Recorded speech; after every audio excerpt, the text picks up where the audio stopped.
Have you ever sat in that heavy silence at a family dinner? Here on Women's Life Stories, we retell those moments, honest, everyday, sometimes controversial. Every story is a mirror.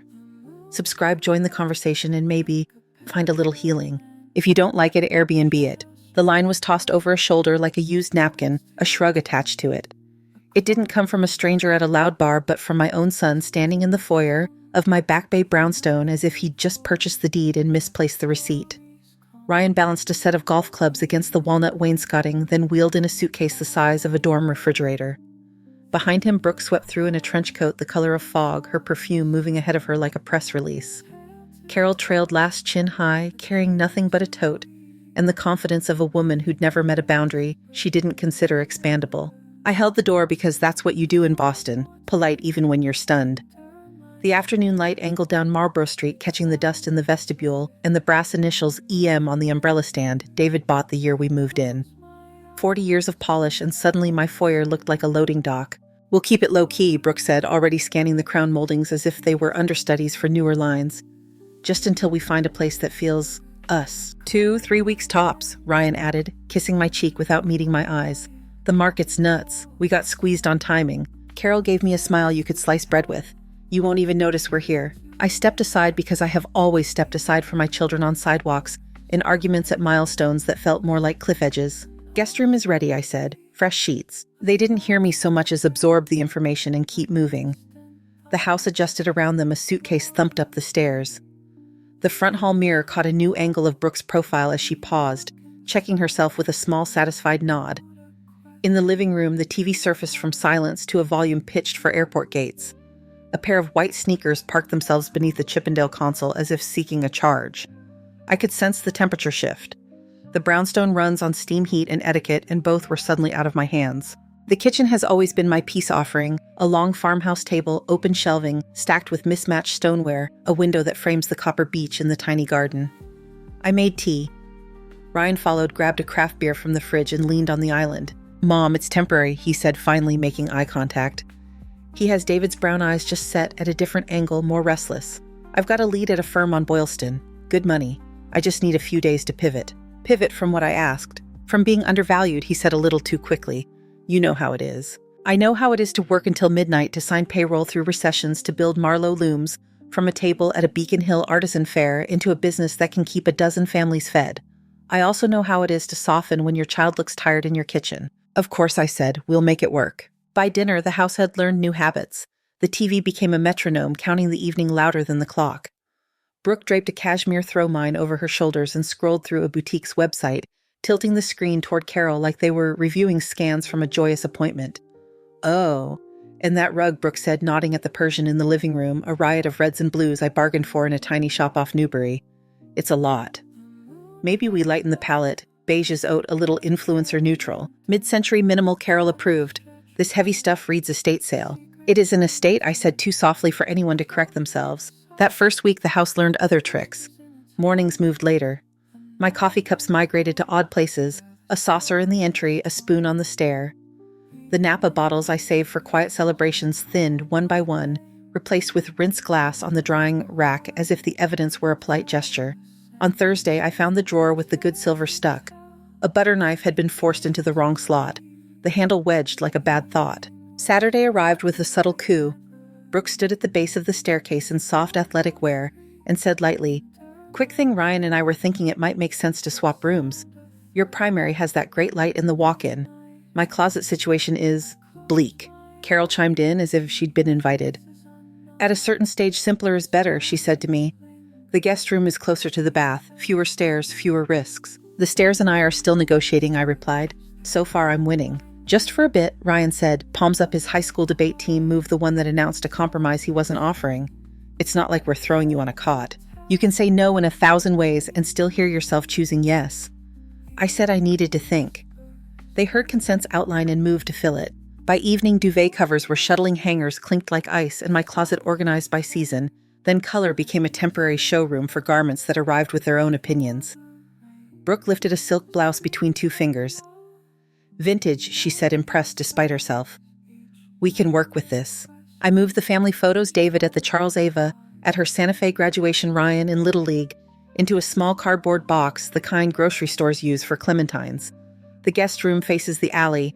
At night, a delivery truck idles there exactly long enough to make you consider prayer.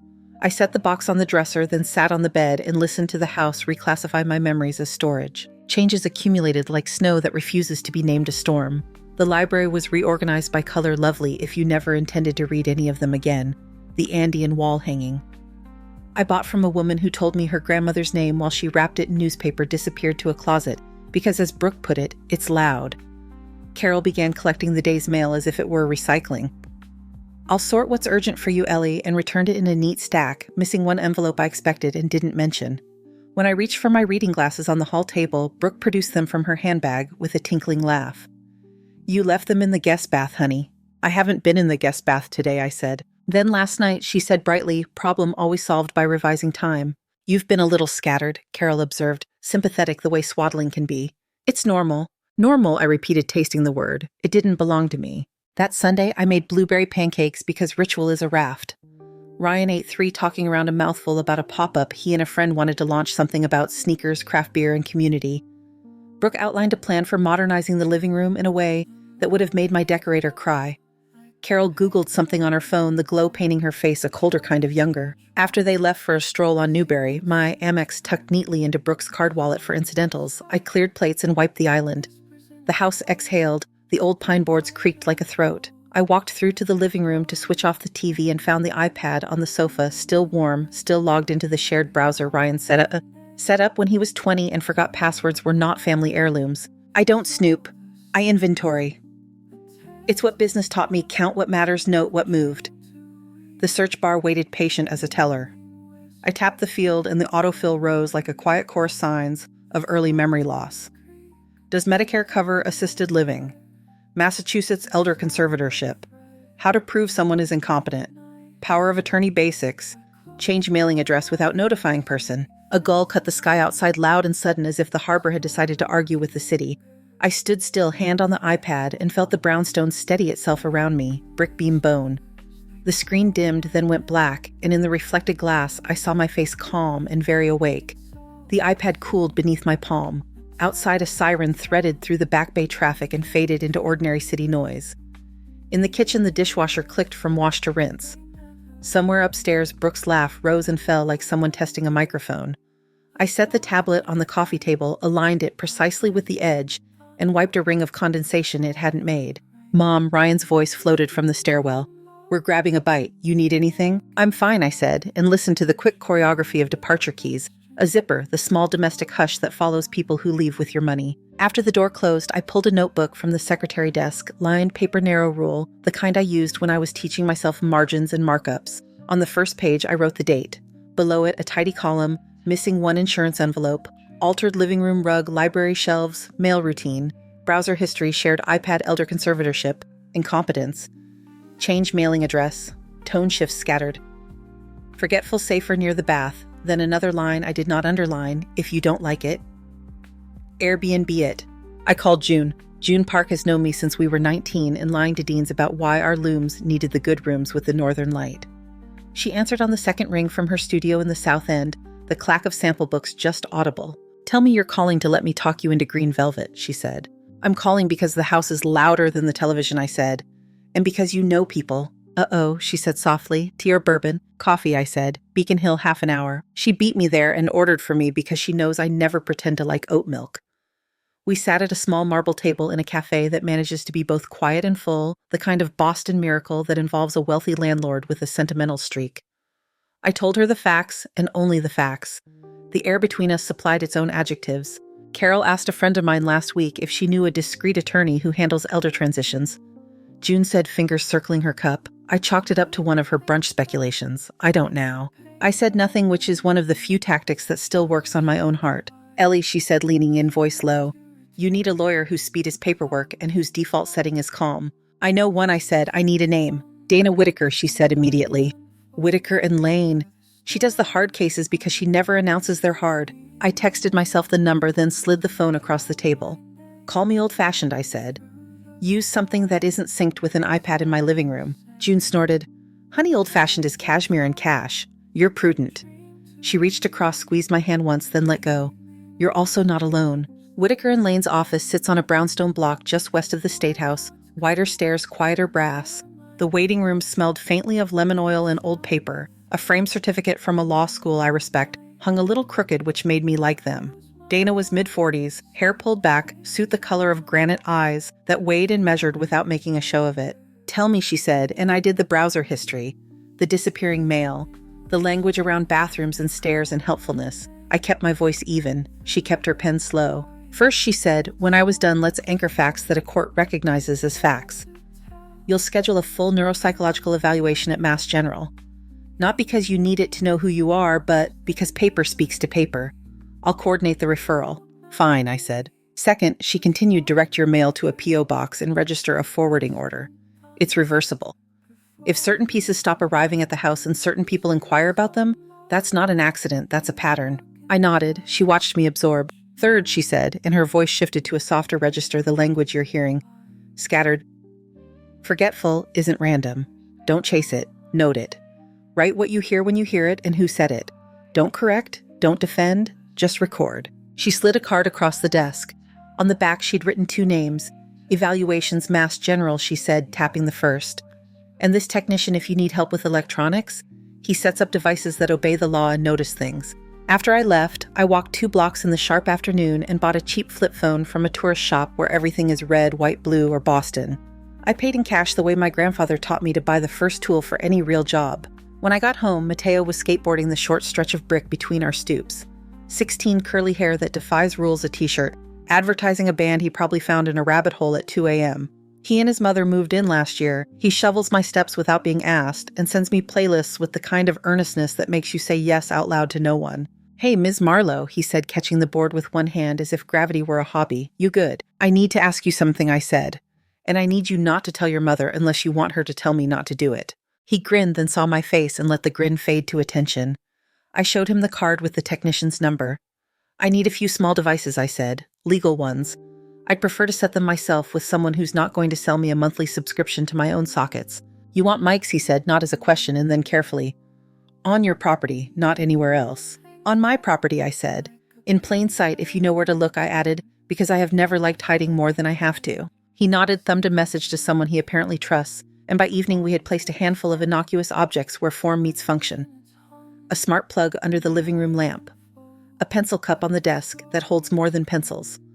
A router with a logging feature the manufacturer didn't brag about because bragging would have made people nervous.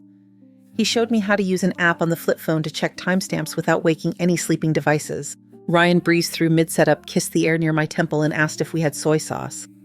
Brooke stood in the doorway, ponytail high, and gave Mateo a tight, bright smile. Working on the Wi-Fi, she asked like we'd been caught mid-crime in a very polite heist. Just making sure the signal reaches the back bedroom, Mateo said easily. Dead zones make streaming glitch. God forbid, she said, and drifted toward the kitchen. That night, the house was almost gentle. The radiator knocked once the old apology.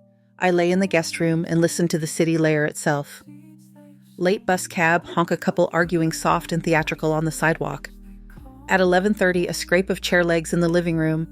At 11:32, the low hum of voices. I did not get up.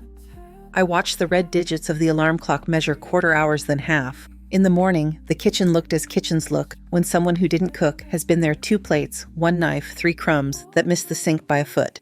Carol poured herself coffee into my favorite mug and said, "You look tired, Ellie. Did you sleep?" "I slept," I said. "Sometimes when we don't sleep, it's because the mind is busy, and the mind is busy because it's overwhelmed." She smiled like a nurse in a pharmaceutical commercial. "I slept," I said again, and set a blueberry muffin on a plate for Mateo, who would swing by at 7:45 on his way to school because 16-year-old boys are as punctual as trains when sugar is involved. At 9, I sat in a small room at Mass General with a kind neurologist who asked me to remember 6 words. Draw a clock count backward by 7s and tell her the year presidents were born. She had a neutral gaze that never once made me feel like an exam. After 90 minutes, she said, "You'll get a written report," and the relief I felt had nothing to do with needing permission and everything to do with owning paper. On my way home, I stopped at the post office and rented a P.O. box that smelled like old envelopes and faint ink, the democracy of slots. The clerk slid me a key attached to a tag stamped 3127. I put it on a plain ring and slipped it into my coat pocket with the same small satisfaction I get from a perfectly basted seam. By late afternoon, the house had acquired a new habit, Carol meeting the mail carrier at the steps. So it doesn't sit, she said cheerfully, fanning envelopes like a magician. She handed me the stack -1. I would have bet a month's profits should have been there. Anything from Blue Cross, I asked? She tilted her head. Didn't see it, she said.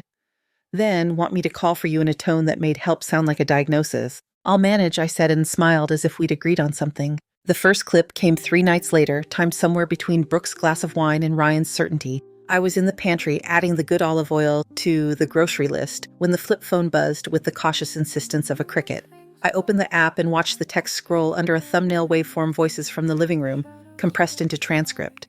We don't need to make a thing out of it, Brooke said, words easy, consonants soft. We just keep an eye. If a few bills slip, they slip. Accidentally, Carol added. Things happen. Ryan, she'll thank us when it's streamlined. A few bills slip, they slip. I wrote the sentence in my notebook in the column I had labeled phrases and didn't label again. I dated it. I did not underline now.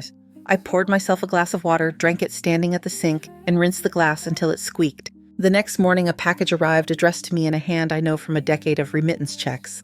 The mail carrier wasn't used to the new dance yet and rang the bell. I opened the door. Brooke reached past me with a bright aisle sign and scribbled her name with the confidence of someone accustomed to counters. She passed me the box as if handing a bouquet to the runner-up. Want me to open, she asked. It has a name on it, I said mildly. She laughed light and musical. You're funny. In the living room, the pencil cup minding its business minded more than its business. On the flip phone that evening, a line appeared. Change mailing address without notifying person, search query. 1:14 p.m. Another signs of early memory loss in high-functioning seniors. Search query 1:16 p.m. I cut the tag off the box with the kitchen shears and stacked the cardboard by the door because Wednesday is recycling. By week's end, the inventory had grown, the Andean wall hanging reclassified as loud, the library alphabetized by hue, a mislabeled spice jar that would have ruined anyone's soup who didn't cook by smell. The house had its moods, but it had never lost its manners. Now it tried to keep them and failed. Saturday morning, I walked to the florist on Charles and bought 3 stems of delphinium, the color of a July sky, because blue is too small a word for that particular relief. Back home, I placed them in the tall glass vase on the hall table, the one David called the lighthouse, because it catches whatever light is stubborn enough to look for us. The door opened. Ryan stopped, looked at the flowers, and grinned like the child who once announced every siren as if he'd called it in. Fancy, he said. Date night with yourself. See he? Maybe, I said. Brooke touched a petal with a single finger, then checked her reflection in the hall mirror and adjusted nothing. We should move that table, she said half to Carol. It blocks the flow. Carol nodded. Flow is everything, she said, and pivoted toward the mail slot. I set my keys on the console, straightened the vase a fraction, and went to the kitchen to make coffee. The house waited brick steady, and the kettle took its time coming to a boil. The kettle finally sang. I poured, let the bloom rise in the French press, and pressed the plunger with the slow, steady weight the tool requires. On the hall table, the delphinium stood perfectly upright, 3 clean exclamation points that refused to shout. The house felt like it does the morning after a storm that didn't quite happen. Air scrubbed streets damp the city, pretending nothing was different because pretending is how cities keep moving. I put 2 slices of sourdough in the toaster, then did not push them down. Hunger can wait. Paper cannot. The P.O. box key sat in the small porcelain dish where I keep the things I don't want to forget, the ring David gave me on a Tuesday, because waiting for weekends is a superstition, the clicker for the garage, a safety pin that has saved more hems than some tailors. I slid the key into my pocket, zipped my coat, and left the toaster cold. The post office on Clarendon is utilitarian in the way good tools are. No nonsense, no perfume. The clerk nodded like we were partners in something that didn't require names. I opened box 3127 and felt briefly the small relief of a clean envelope addressed to me in a font that said a human still lives somewhere inside a system.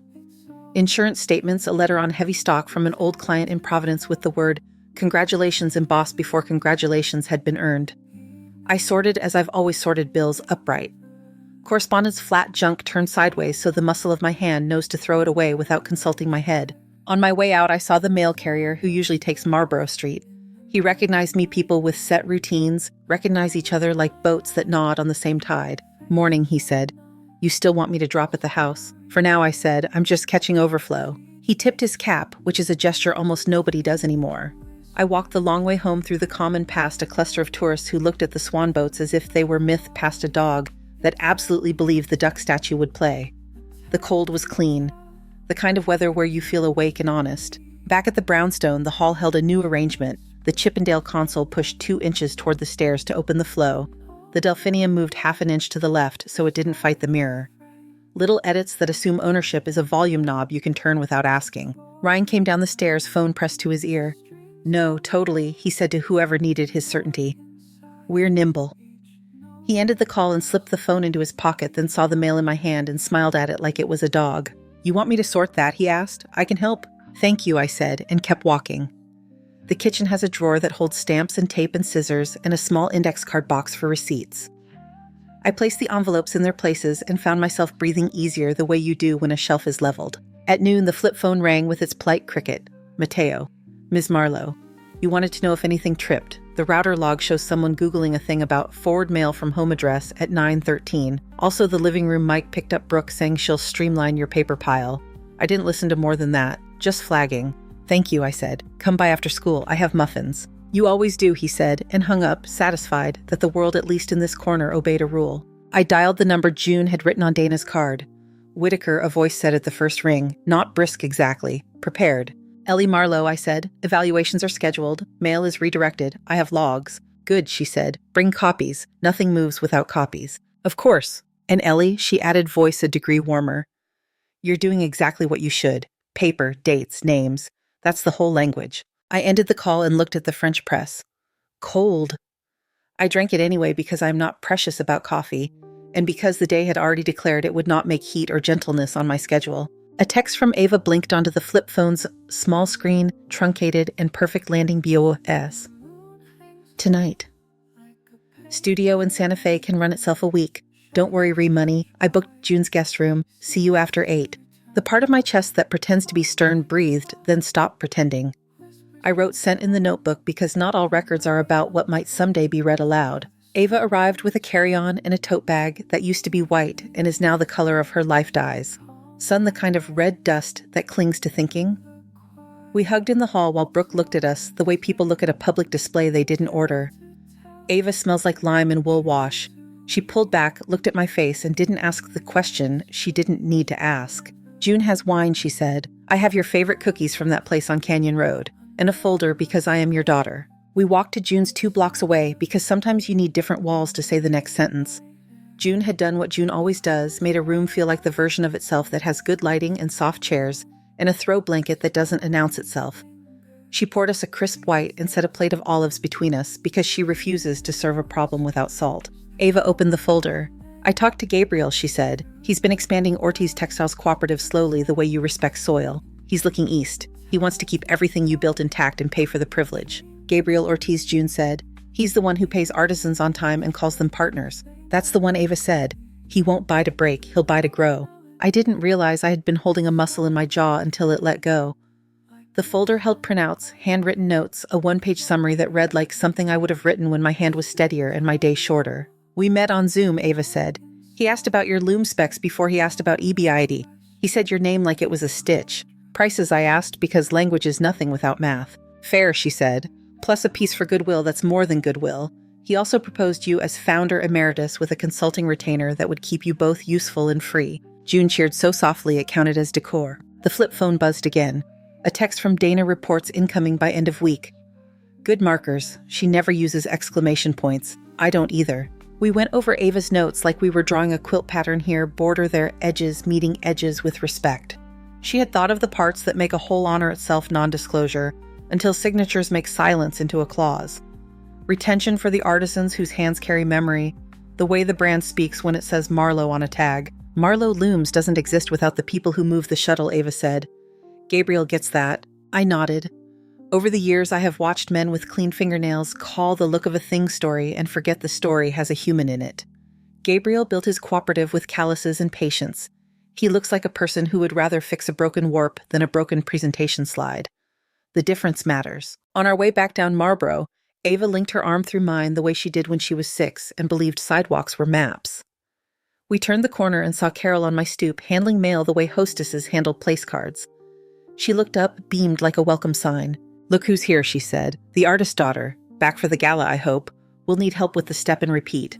Ava smiled with her teeth. She's kinder than I am. Hi, Carol, she said. I'm here to see my mother. Oh, of course, Carol said, and then to me lowering her voice as if volume were intimacy. You had that thing at the hospital today. How'd it go?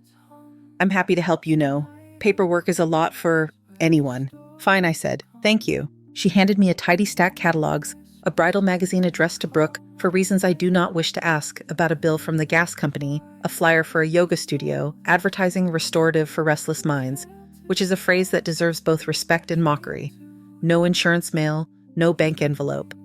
Patterns aren't coincidences, they are exactly themselves. Inside, Brooke stood at the island measuring spices into a bowl as if mixing were a grid. I'm trying a stew, she announced. Ryan says you like cumin. I like cumin, I said. I don't put it in everything. She laughed like a commercial and went back to her ratios. Ryan popped a beer and leaned a hip against the counter the way he always has, as if learning how to stand was optional. Ava, he said bright. How's the desert you bringing any cow skulls for the wall? He grinned at his own line. Ava looked at him with the patience she keeps for customers who want a scarf to be both blue and not blue. I brought cookies, she said. They don't need a wall. We should talk shop, he said to me. I've got ideas. Collabs, pop-ups, more digital. The brand needs presence. The brand has presence, I said. It has to keep its face. He rolled his eyes like a man improvised from ambition. Okay, he said, and wandered toward the living room where the TV remembered it had a job. That night, the logs showed a small parade. At 8:17, someone used the iPad to search, signs my parent needs help with finances. At 8:22, how to set up power of attorney, Massachusetts, without a lawyer. At 8:24 P.O. Box, how to check if someone has one. The internet is an instrument that will play any song you hum. The next day, I took the T to Cambridge to see Dana. Her office on the second floor of a sensible building looked over a bike rack and a burrito place, where students learn the difference between hungry and busy. She had the reports printed and tabbed in a binder that could hold its own in a room unkind to binders. I read the words that measure the mind's habit intact attention, executive function consistent with age cohort and above, memory within normal limits, no indication of cognitive decline. The only time my eyes blurred was at the sentence that said, in formal language, what I already knew capable of managing personal and business affairs. We'll keep the originals, Dana said, and you'll keep copies. I recommend one in a safe here, one with a person you trust, and one you can put your hand on in the house. Understood, I said. She opened another folder. I also recommend we formalize certain boundaries via instruments that don't announce themselves until they're needed, she said, and handed me a short stack of documents that felt lighter than what they could carry. On my way home, I stopped at a small electronics store where the clerk still calls you ma'am if you're older than the cables. I bought a simple locking file box with a handle that feels like it will not let go before I do. The man behind the counter said, black or gray, as if those were profound categories. I chose gray. Black is too theatrical for facts. Back at the house, the air held ginger and cumin in a truce. Brooke had labeled 3 glass containers for the week in neat block letters. Ryan had left a sneaker on the 3rd stair, which is where he has left 1 sneaker since he was 8. Carol was in the living room flipping channels with the kind of decisiveness that makes you think the remote is a wand. Delivery came, she said, not looking up. I signed. For what, I asked. Your... something, she said lightly. It's on the console. It was a slim envelope from a bank downtown, the one that still has tellers who know my name without checking the screen. The seal had been lifted and pressed back down. Not torn, not sloppy, just wrong.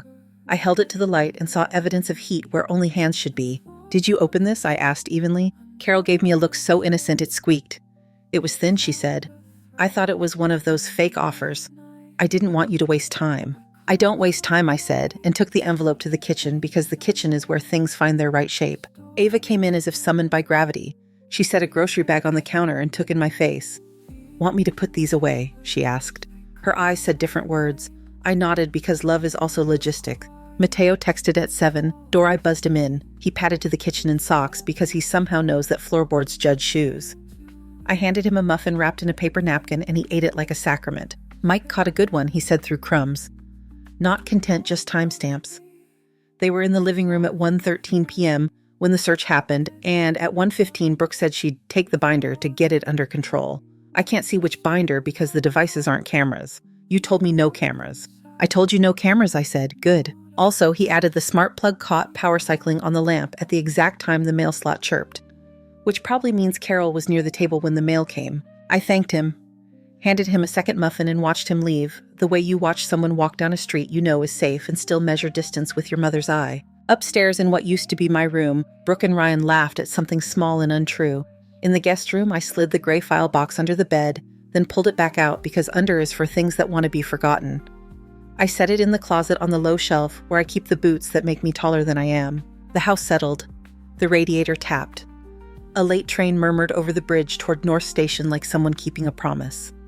I sat at the small desk by the window and wrote the date, the pieces, the phrases that had introduced themselves this week and made themselves at home. Then I put down the pen and let the quiet be exactly what it was. By late afternoon, the sky over Beacon Hill had the pale, polished look Boston saves for nights when people dress up. I laid the cranberry dress across the bed and checked the zipper twice the way you do with things that must behave in public. The gray file box sat on the closet shelf, unremarkable. I chose the pearl studs David bought in a hurry once and apologized for with a bouquet. The apology was unnecessary, and the pearls are perfect. Ava knocked once and stepped in. Black suit, clean lines, the kind of cut that suggests a person who edits as she goes. "You ready?" she asked. "I am," I said, and fastened the second earring.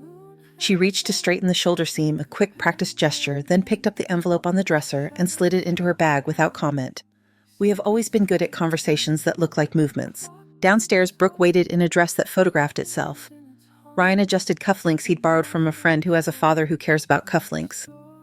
Carol wore something architectural that looked more expensive than it needed to, which is the point of architecture on a body. They took each other in as if the street were already a step and repeat. I put on my coat and locked the front door, a habit that has nothing to do with who is inside. The Liberty Hotel keeps its history in its bones. The lobby is all brick and angles, an old jail with better lighting. You can feel the past in the air without anyone making a speech about it. Our event had the big room, the one with the tall windows, and the sense that sound goes up before it goes out. Staff moved like choreography, bar set place cards lined like a quilt, a stage that looked both temporary and inevitable. June met us near registration in a dress that made a point without saying what it was. She hugged me lightly, careful of pins and poise, and angled her face to murmur, "Rooms full of people who owe you favors." "Rooms full of people who remember work," I said. Gabriel Ortiz arrived without an entourage, which is how you recognize someone who runs something real. Navy suit with a subtle weave, good shoes, hands that could thread a needle if you asked them to. He greeted Ava first, then me, then June, and said, "Your city has the good kind of cold." "It does," I said. "Thank you for coming." "Wouldn't miss it," he said, and his smile worked because it didn't try to. Guests arrived in streams that turned into a river, customers, artisans, buyers, who knew what a lead time is. Journalists who still know how to take notes, a councilman, 2 professors, a violinist, whose review once sold us out for a month. The room adjusted around their expectations. The lighting warmed a degree. The band tested a bar of something cheerful and went quiet. Brooke and Carol moved through the crowd like weather visible, a little performative, collecting reactions, as if reactions were currency. Ryan shook hands with men whose names he had not asked, and accepted congratulations that belonged to the past 4 decades and the present hour. I smiled and thanked and let people finish their sentences, which is more effective than interrupting and kinder than waiting to be interesting. At the edge of the stage, the AV tech, a woman with a coil of cable over one shoulder hair in a no-nonsense bun, caught my eye. I gave a small nod. Dana joined us, their binder under her arm expression that read, "Everything is here and nothing is urgent until it is." She's not theatrical, which is a grace. The master of ceremonies, a client with a voice like a good cello, took the microphone. He said a few things people say because events prefer a lid, before they boil gratitude years partners. Then he introduced me with a sentence that landed the way he intended it to. I stepped up. The cranberry dress did its job. The room quieted the way rooms do when they know a story is about to be told. "Good evening," I said. "Thank you for being here." I let the first line sit in the air long enough to hear itself. 40 years ago, Marlowe Looms was a rented table, 2 bolts, and a ledger I kept with a pencil because pens felt permanent. Tonight we get to call it a company without pretending it made itself. The first slide behind me showed hands wrinkled smooth, scarred, manicured moving shuttles, tying knots, blocking patterns. Not stock images, our people. A murmur of recognition passed through the room, the kind that doesn't need applause to be loud. "We built this with hands," I said. "Many of them are in this room." I stepped away from the podium half an inch, an old trick to change a voice without changing a voice. We are also always part of a larger cloth. The next slide appeared, Ortiz Textiles Cooperative understated logo, a photograph of a workroom with light that looks like blessing. "I'm pleased to share," I said, "that Marlowe Looms has joined hands with Ortiz Textiles Cooperative." A beat. "We have signed an agreement that honors what brought us here and ensures the work continues with the seriousness it deserves." The room held its breath and let it out as sound, surprise, relief, that curiosity people make when a thing might be good. I looked at Gabriel. He nodded one. "Yeah, fell. Small true." "The terms matter," I said. "Every artisan keeps their place. The workshops continue. The story on the tag remains our story, only now with a chorus." I turned to Gabriel and gestured.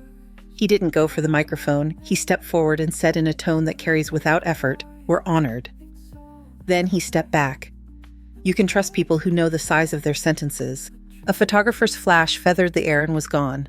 I lifted a hand. The slide changed to a photograph of my brownstone brick warmed by late light, the small iron fence, the front steps where fall leaves collect, and then decide to be pretty about it. Next to it, the logo of Silver Harbor Foundation. This house has held a family, a business, a lot of good dinners, I said. It will now hold more. Marlowe House will become a day center run by Silver Harbor Foundation workshops, meals, a place to sit at a window and see trees that belong to anyone who looks. Transfer is in process. I didn't need to say the street. Boston knows its bricks. Applause came from the corners as well as the center, the way it does when people recognize a right use of a space.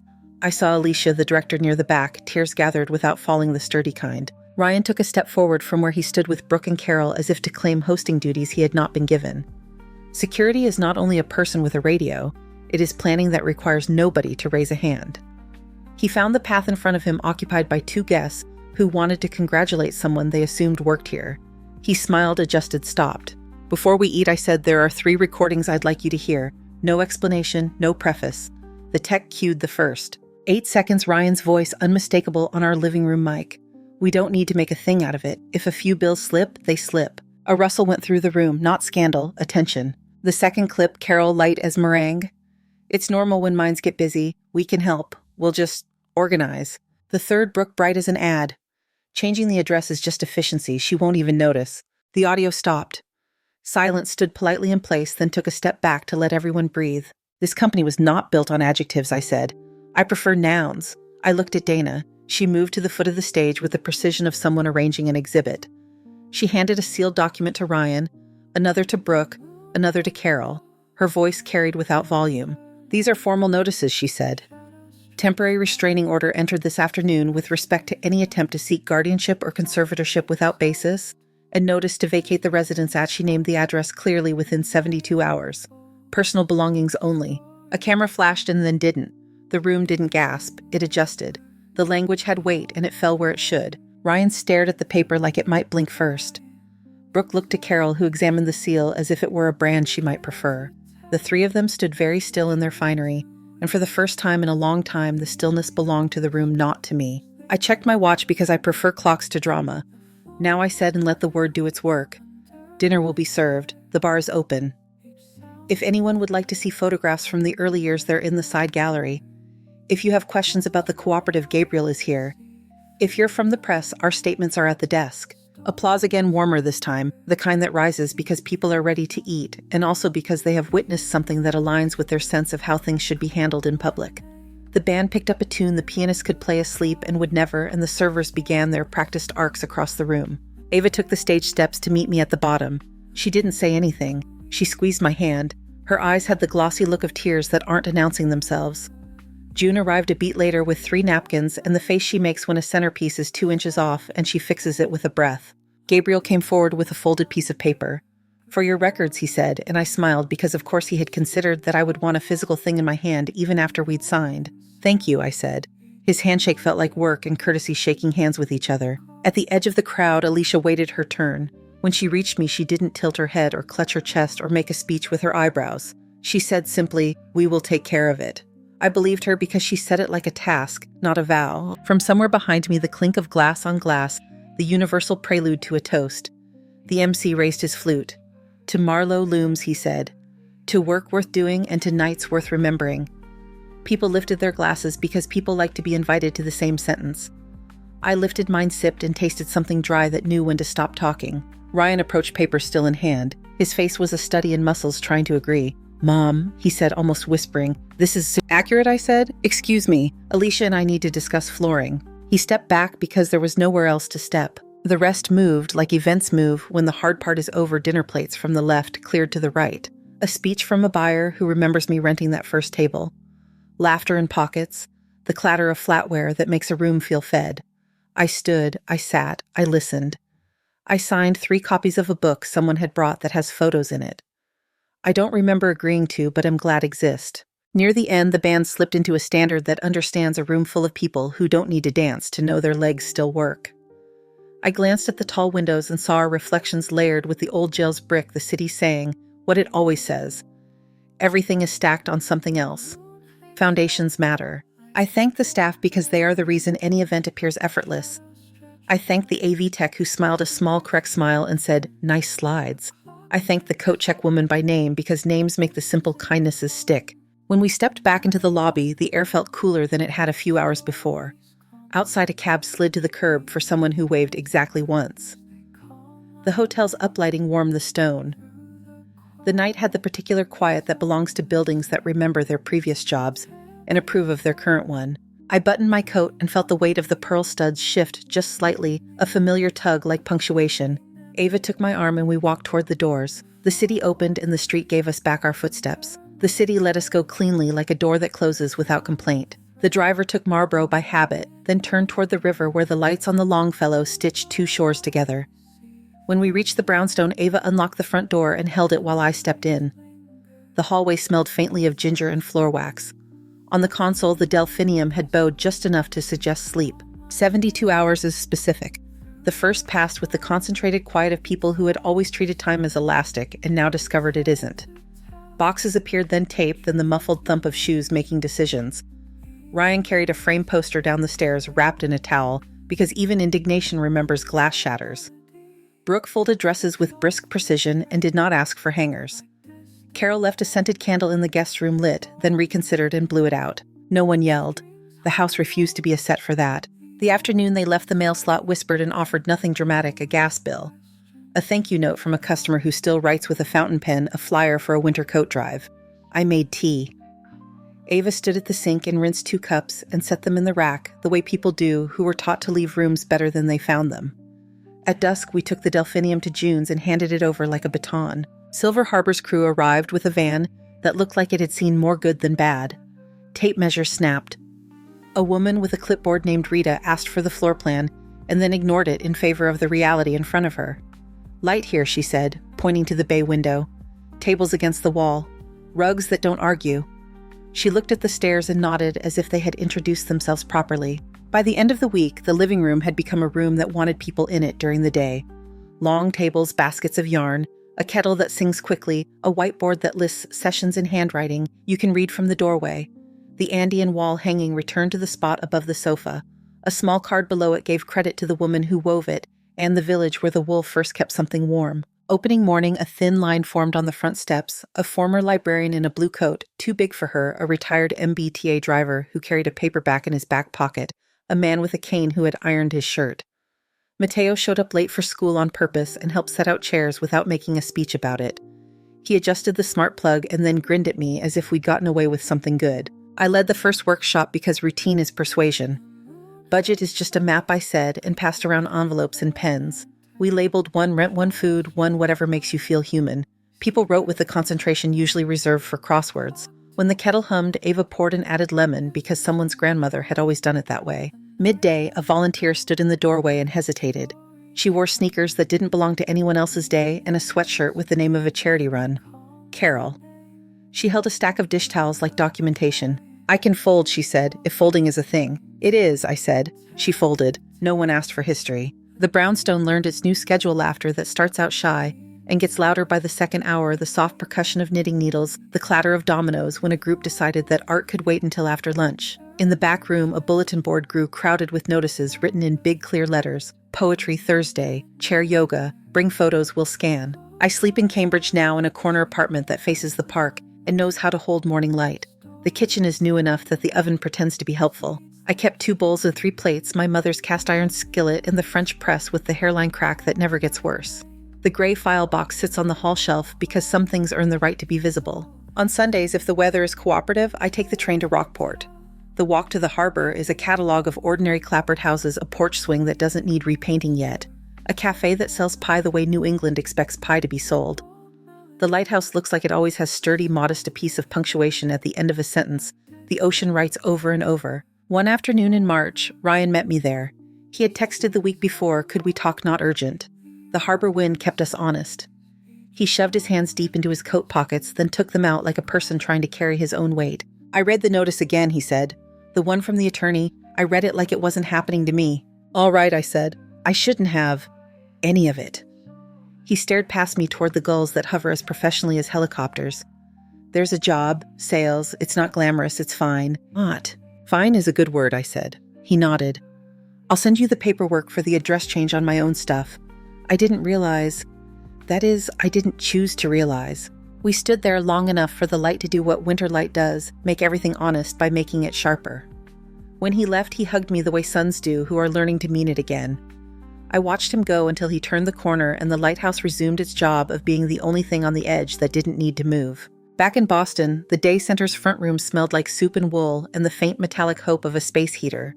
On the wall opposite the window, a framed photo from the early years hung above a low shelf, a table at a fair, 2 bolts of cloth, a ledger open to a page that still shows pencil. Someone had written a small label beneath it, Marlowe 1984, and someone else had added a second smaller note in a different hand. Still here. Late that afternoon, Alicia stopped by with a mason jar of tulips the color of sherbet. We set them on the console where the delphinium used to stand and watched them decide to open. A man in a Red Sox cap asked if anyone remembered the score from the 004 ALCS, and 3 people answered at once, corrected themselves, and then laughed because being right mattered less than being in the same story. I locked the front door at 5 and slid the bolt. The quiet that followed was not empty. It was the kind of quiet rooms earn. On the way out, I checked the lamp, straightened the rug, and paused with my hand on the new brass plate by the bell. Marlowe House, it reads, in letters deep enough to hold light. I didn't get loud, I got lawful. Thank you so much for listening to today's story. If this story resonated with you or made you reflect, I'd love to hear your thoughts, so feel free to share them in the comments below. And don't forget to like, subscribe, and hit the notification bell so you won't miss the next story.